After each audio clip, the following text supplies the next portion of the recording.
Welcome back to Nighttime History. Tonight we're walking the dusty roads of medieval Europe alongside a solitary pilgrim, step by aching step, from one small town to the next. Let us know in the comments where you are settling in to sleep tonight and what time it is for you. And if you enjoy these slow journeys through the past, please like and subscribe to join your fellow midnight travelers as we explore the forgotten rhythms of history together. The pilgrim wakes before dawn in a roadside inn that smells of wet wool, stale beer, and bodies pressed too close together through the night. His name is Thomas, a cloth merchant's son from a village near Canterbury, and he has been walking for 6 days now. His destination is the shrine of St. James at Compostela, hundreds of miles to the south and west. Across kingdoms and mountain ranges he has only heard about in stories.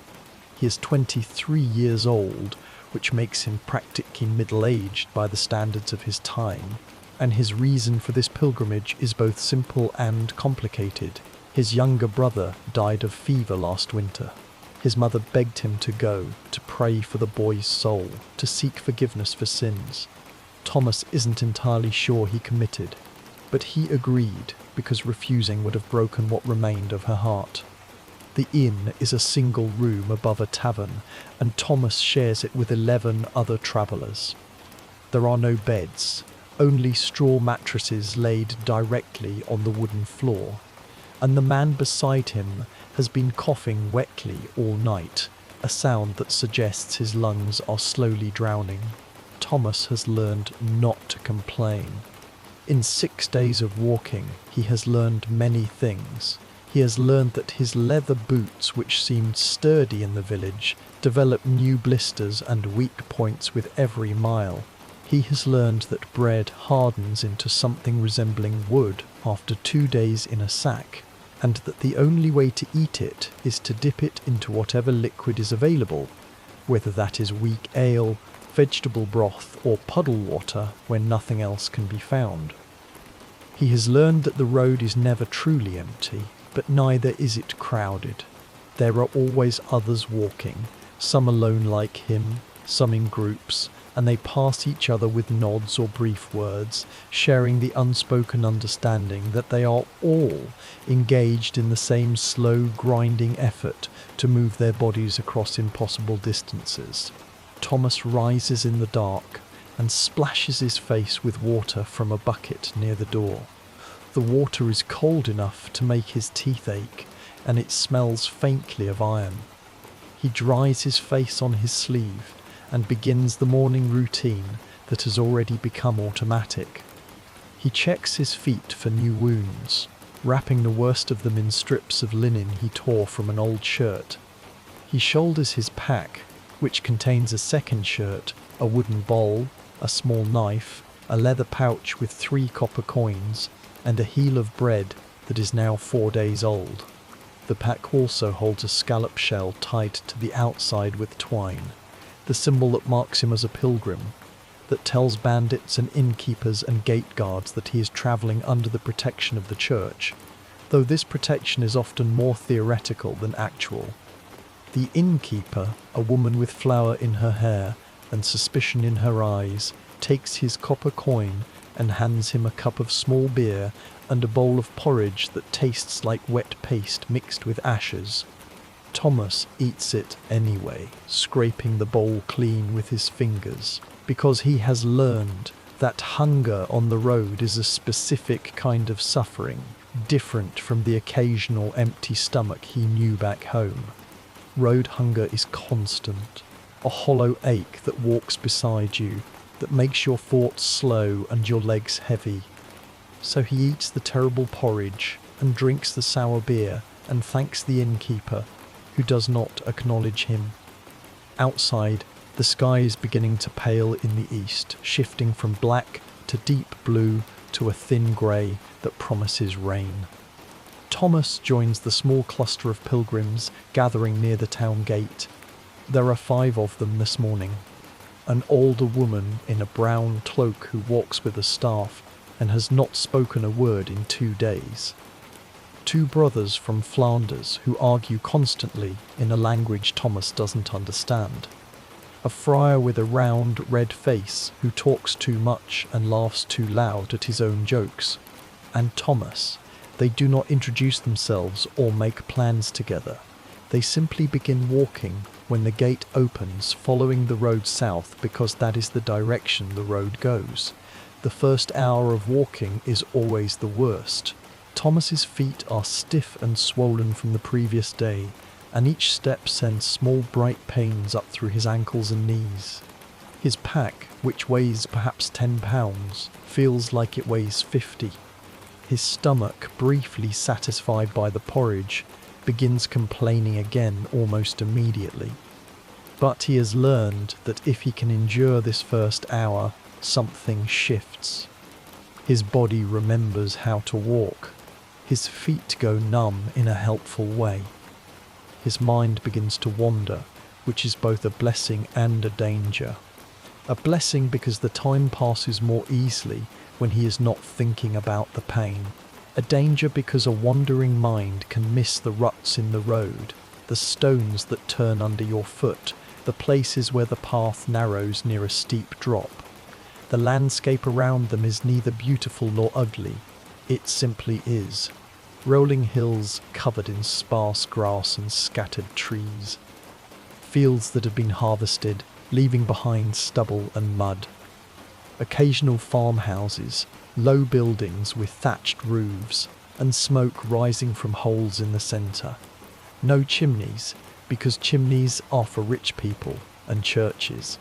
Sometimes they pass a shrine, a wooden cross or a small stone marker where someone holy once performed a miracle, or where someone unfortunate once died.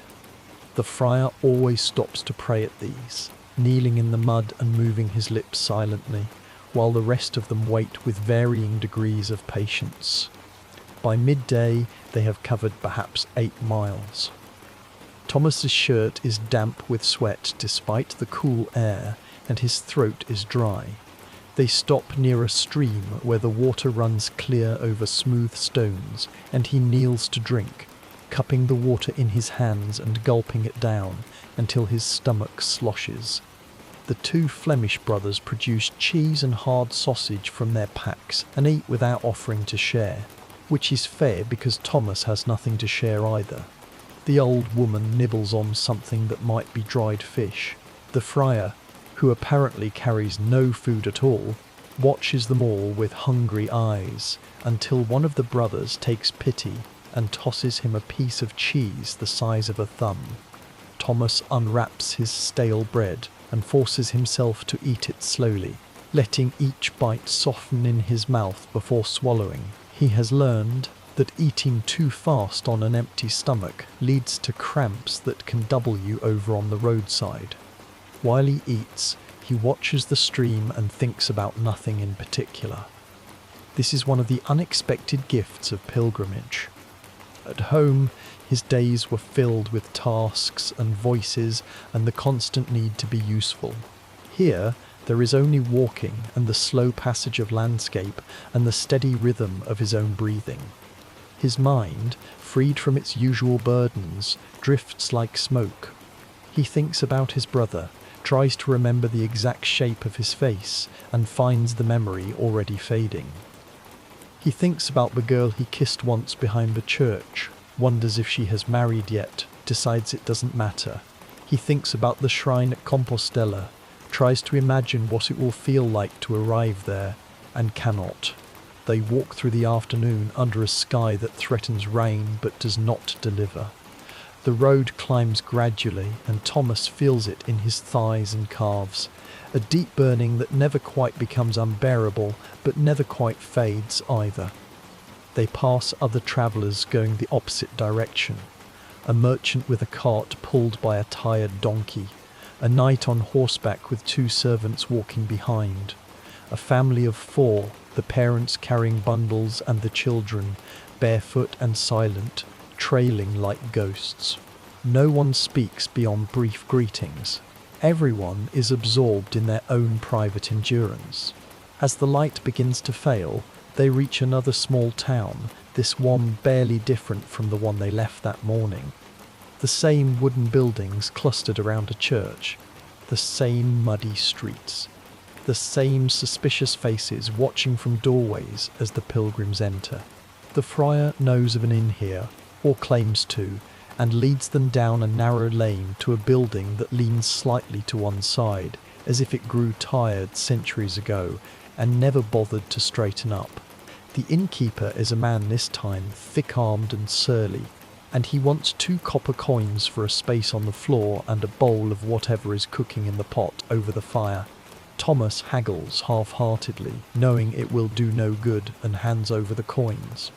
This leaves him with 1 coin remaining, which means he will need to find work tomorrow or the day after, or he will have to sleep in fields and beg for food, which is not uncommon for pilgrims, but carries its own dangers and indignities. The stew, when it comes, is thin and grey, with bits of turnip and something that might be meat floating in greasy water.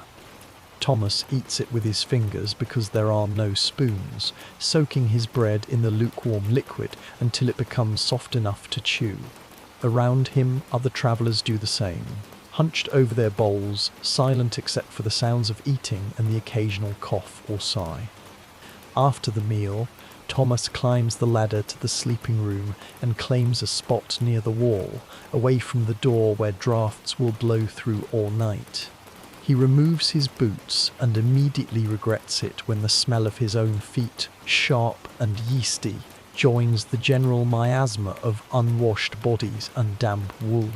He examines his blisters by the light of a single tallow candle that gutters in the corner. 2 have burst and are weeping clear fluid. One on his heel is angry and red around the edges, possibly infected. He wraps them again in his increasingly filthy linen strips and lies back on the straw. The room fills slowly with other sleepers.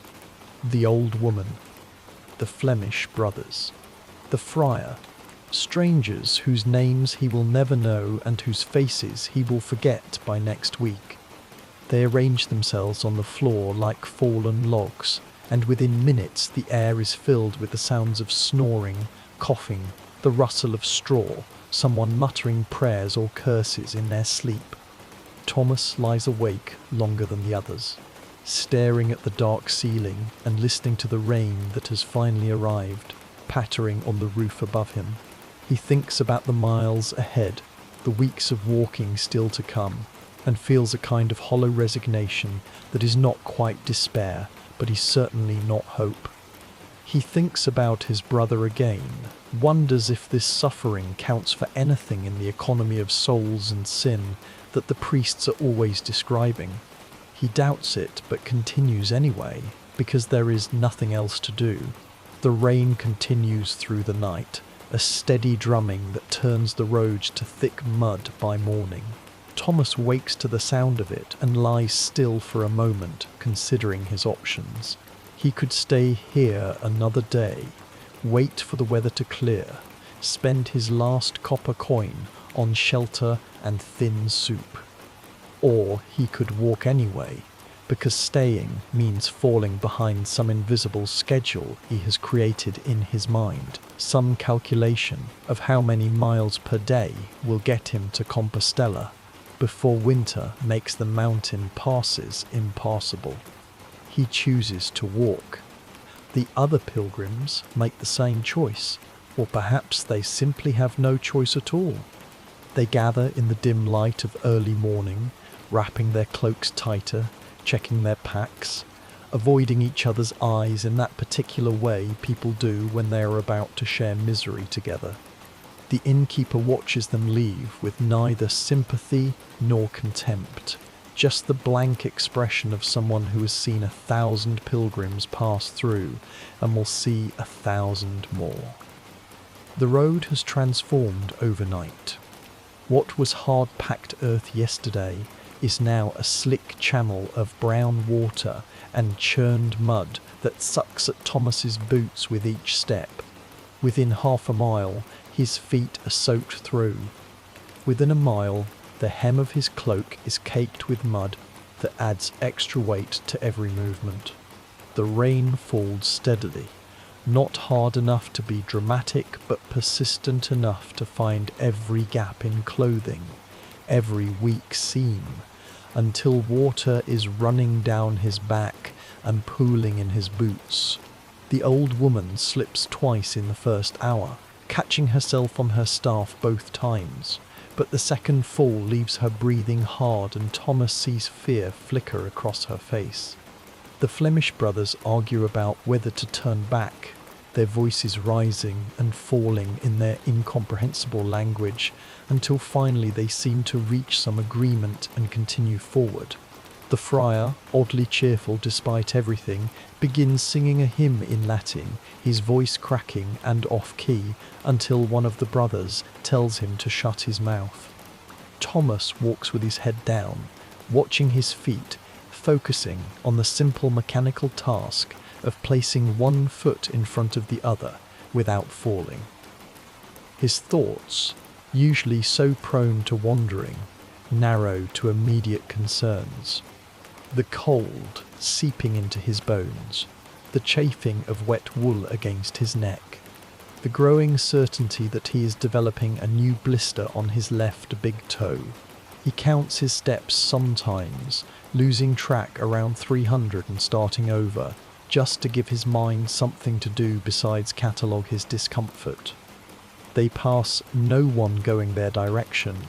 Who else would be foolish enough to walk in this weather? But they do encounter a small group heading north, 3 men with the hard faces of soldiers or bandits. It is difficult to tell the difference. The men look the pilgrims over with calculating eyes, weighing whether they are worth robbing. Thomas feels his hand move instinctively to his knife, which would be useless in any real fight, but provides some small psychological comfort. The moment stretches. Then one of the men spits into the mud and they continue past without a word. Thomas releases a breath he did not realize he was holding. By noon they have covered perhaps 5 miles, less than half what they might manage in good weather. The rain has settled into a fine mist that is somehow worse than the earlier downpour, working its way into every fibre, every pore. They stop under a stand of trees that provides almost no shelter, but standing still feels better than moving, at least for a few minutes. Thomas's hands are white and wrinkled from the wet, his fingers so cold he can barely feel them. He tries to eat his bread, but it has absorbed so much moisture that it falls apart in his hands, and he ends up licking the soggy pieces from his palm like an animal. The old woman is shaking, not shivering from cold, but shaking, her whole body trembling as she leans against her staff. The friar notices too and moves toward her, asking if she is all right, but she waves him away with one hand and refuses to speak. They wait a few more minutes, none of them wanting to be the first to suggest they continue, all of them knowing they must. The afternoon is worse than the morning because the initial determination has worn off and been replaced by a grinding awareness of exactly how unpleasant this is and how many hours of it remain. Thomas's feet make obscene squelching sounds with each step. Water has found its way inside his pack somehow, and he can feel his spare shirt growing heavy and useless.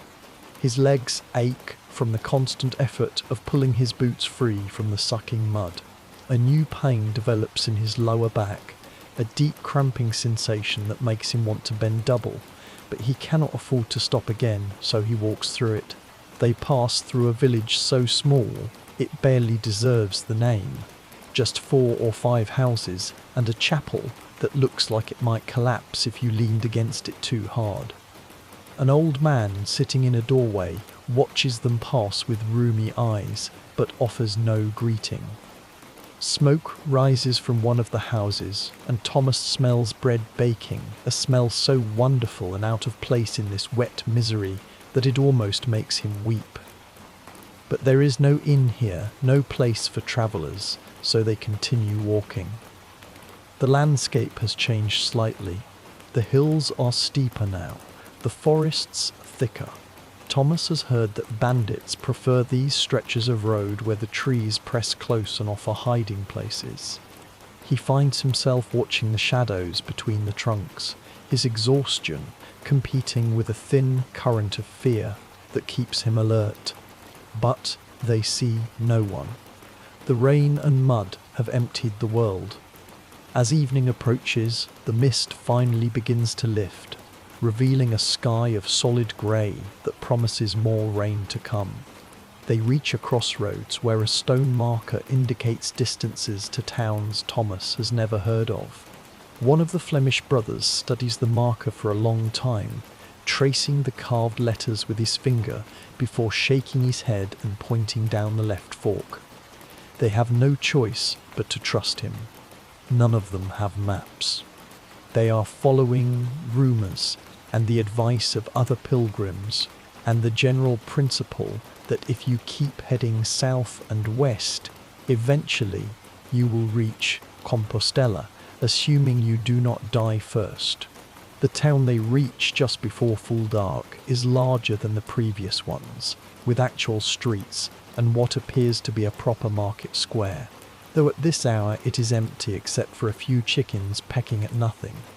There are 2 inns visible, and Thomas feels a small surge of hope because competition might mean better prices or at least better food. But when the friar inquires at the first one, the innkeeper takes one look at their muddy, bedraggled group and quotes a price of 3 copper coins.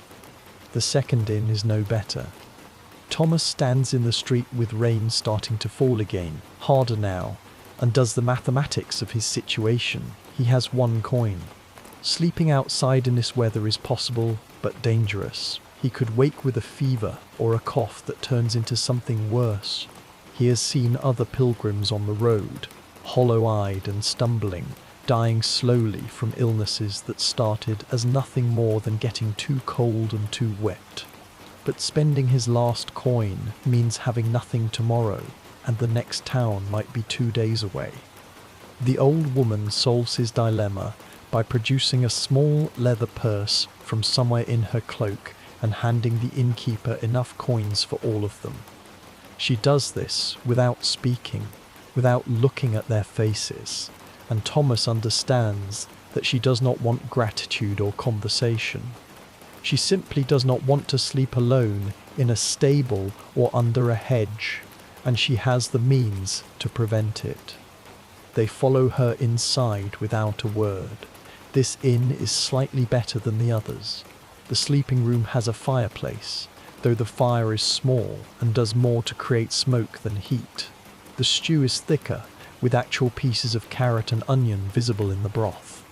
There is even a basket of almost fresh bread that they tear into like starving dogs. Thomas eats until his stomach hurts, knowing he needs to take advantage of this unexpected feast, because tomorrow he will be back to stale crusts and hope. After eating, he removes his boots and wrings out his socks, watching brown water pour onto the floor. His feet are pale and wrinkled, and the new blister on his big toe has indeed formed, a fat white bubble that will burst tomorrow and make every step agony. He considers puncturing it now with his knife, but decides against it. Better to let it break on its own, even though that will hurt worse. The other pilgrims arrange themselves around the room, each person carving out a small territory in the straw. The Flemish brothers talk quietly in their corner, their earlier argument apparently forgotten. The friar kneels to pray, his hands clasped and his lips moving silently. The old woman simply lies down and closes her eyes, still fully dressed, still wearing her wet cloak.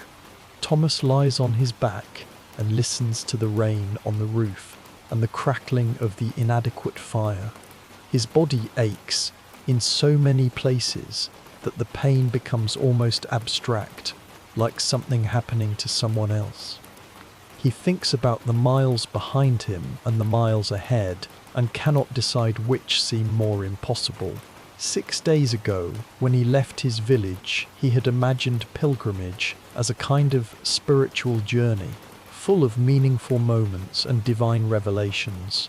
But the reality is this: mud and rain and pain and the slow accumulation of small sufferings that never quite become large enough to justify stopping, but never quite ease enough to be forgotten. He wonders what his mother is doing right now. Probably sitting by her fire, saying her rosary, praying for his brother's soul and his safe return. He wonders if she understands that he is doing this more for her than for any genuine faith of his own. He believes in God, or thinks he does, in the vague way most people believe in things they cannot see or prove. But he is not sure. He believes that walking hundreds of miles through mud and rain will accomplish anything except wearing out his boots and possibly killing him. Still, he will continue. In the morning, he will wake before dawn and eat whatever poor breakfast is offered, and put his wet boots back on his wounded feet and walk. Because that is what pilgrims do. They walk until they reach their destination or until they cannot walk anymore. There is a kind of terrible purity in it, a simplification of life down to its most basic elements. Movement and rest, hunger and eating, pain and the brief absence of pain. The morning after the rain brings cold so sharp it feels like breathing broken glass. Thomas wakes to find frost on the inside of the shutters and his breath visible in pale clouds. The fire has died completely during the night, leaving only grey ash and the memory of warmth. Around him, the other pilgrims stir slowly, reluctant to leave whatever small heat their bodies generated beneath their cloaks during the night. His boots have not dried. If anything, they seem wetter than yesterday, stiff with cold and mud. Thomas forces his feet into them anyway, gritting his teeth as the frozen leather scrapes against his blisters. The pain is immediate and sharp, but he has learned that complaining changes nothing. So he laces the boots tight and stands, testing his weight on legs that feel like they belong to someone much older. The innkeeper provides weak ale and cold porridge left over from the night before. Thomas eats standing up, spooning the congealed mass into his mouth without tasting it, focused only on getting something into his stomach before the day's walking begins. The old woman eats nothing, just drinks a little ale and stares at the wall with eyes that seem to be looking at something very far away. Thomas wonders how old she actually is. In this light, with her face drawn and grey, she could be 50 or 70. Age is difficult to read in people whose lives have been hard.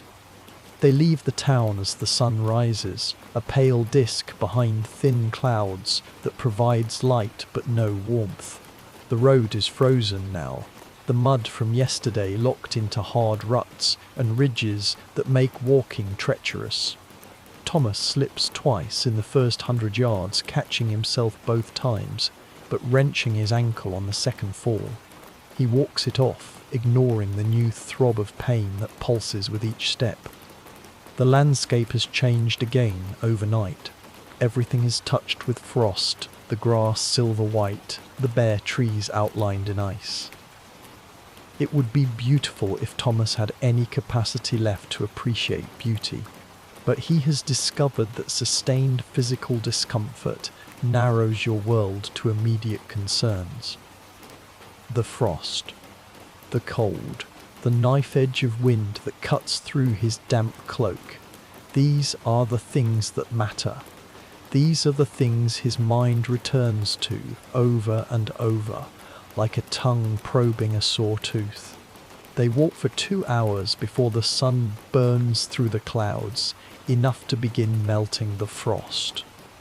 The road becomes slippery in a new way, the ice turning to slick mud again, and Thomas finds himself missing the frozen hardness even though it hurt his feet.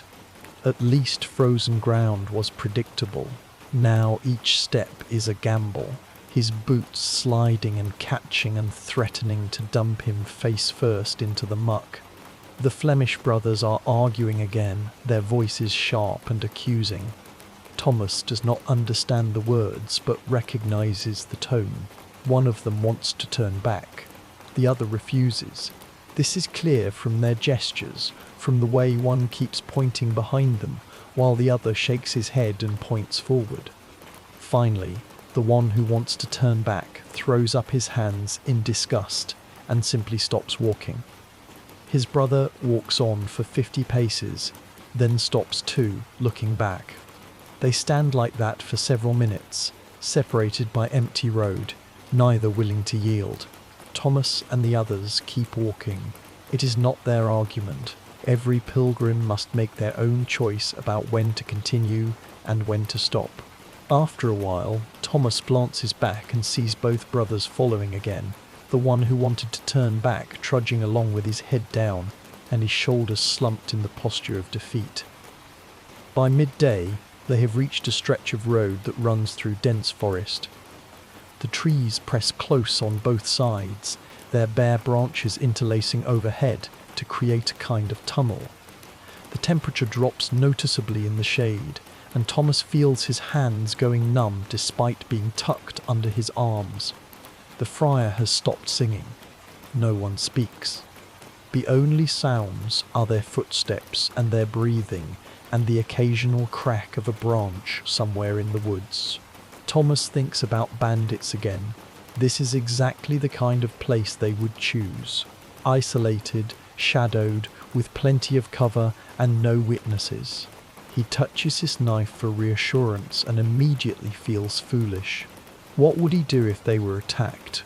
Fight off armed men with a blade meant for cutting bread. But the habit of checking is stronger than logic, and he finds himself touching the knife handle every few minutes, a small ritual that provides comfort even while his rational mind knows it is meaningless.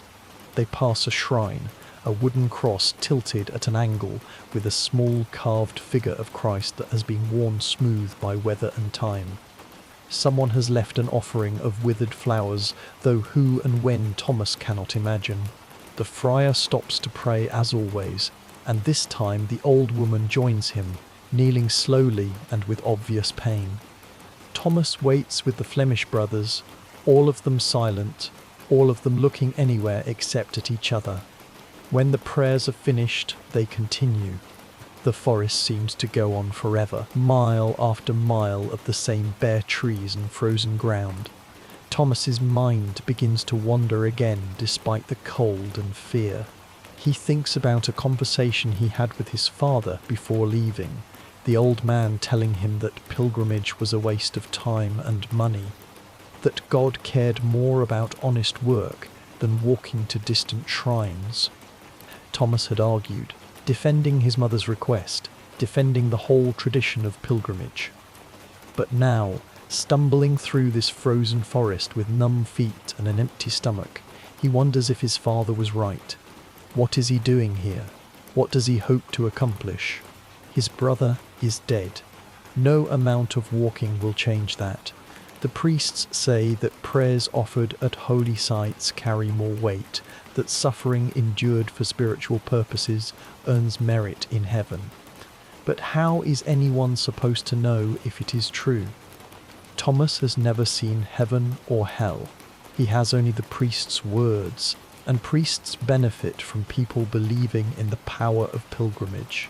They collect the offerings left at shrines. They sell indulgences and blessings.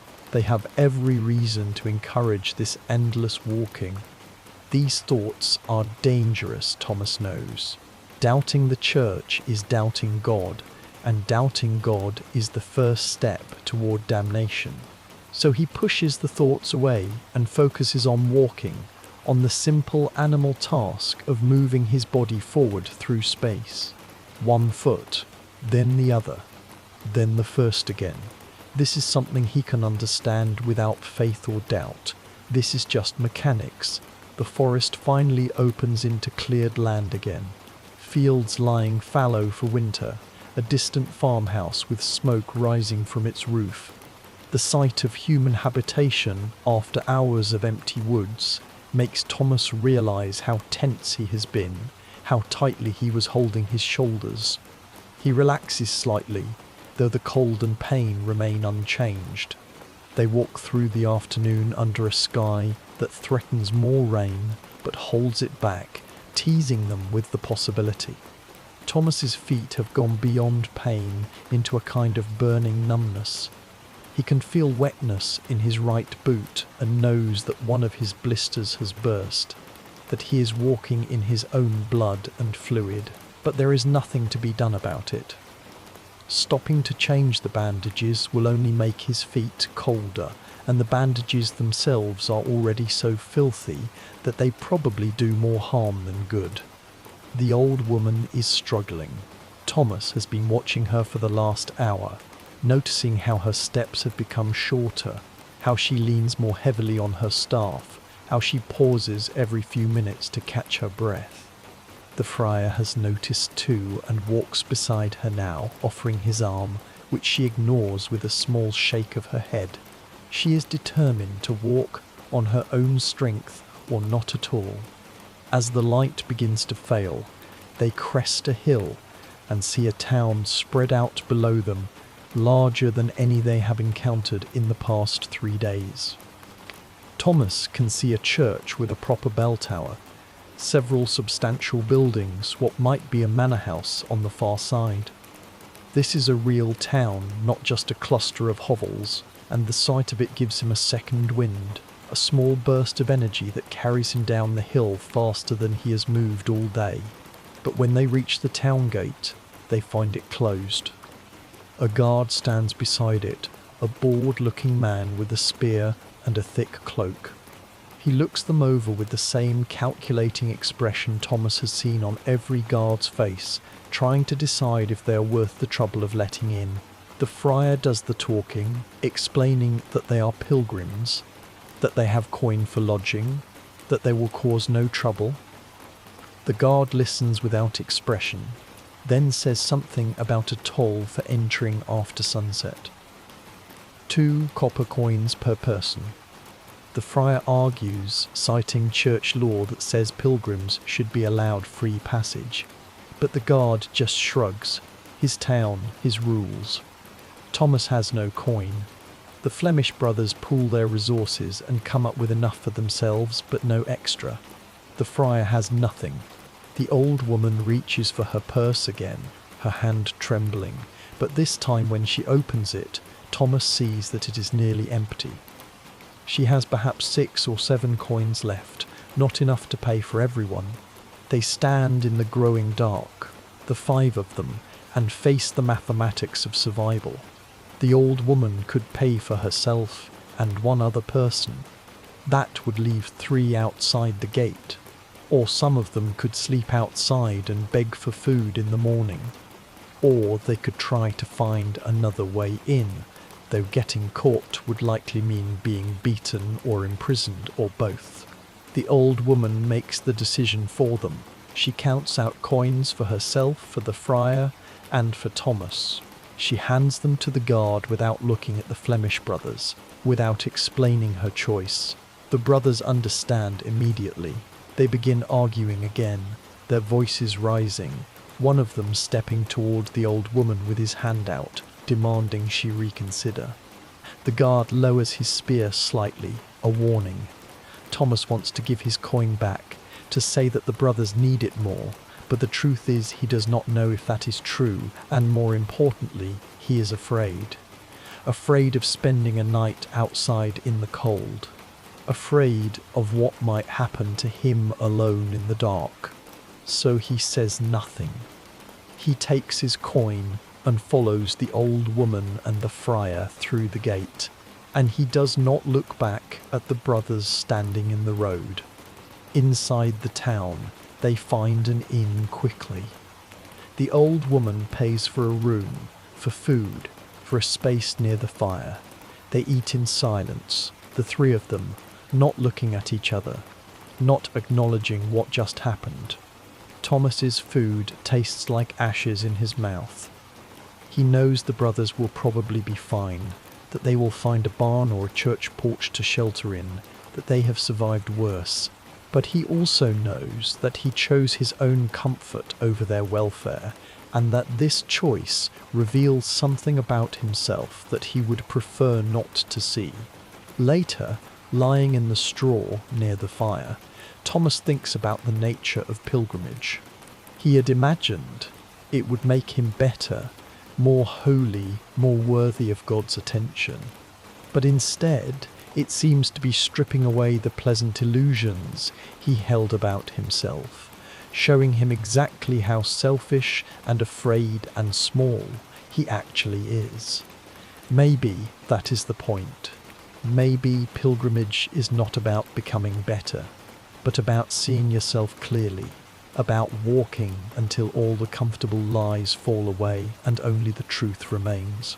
He falls asleep thinking about the miles ahead, about the shrine at Compostela that he may or may not reach, about his brother's face that he can barely remember now. And he dreams of walking, of roads that stretch forever under grey skies, of a journey that has no end because the destination was never really the point.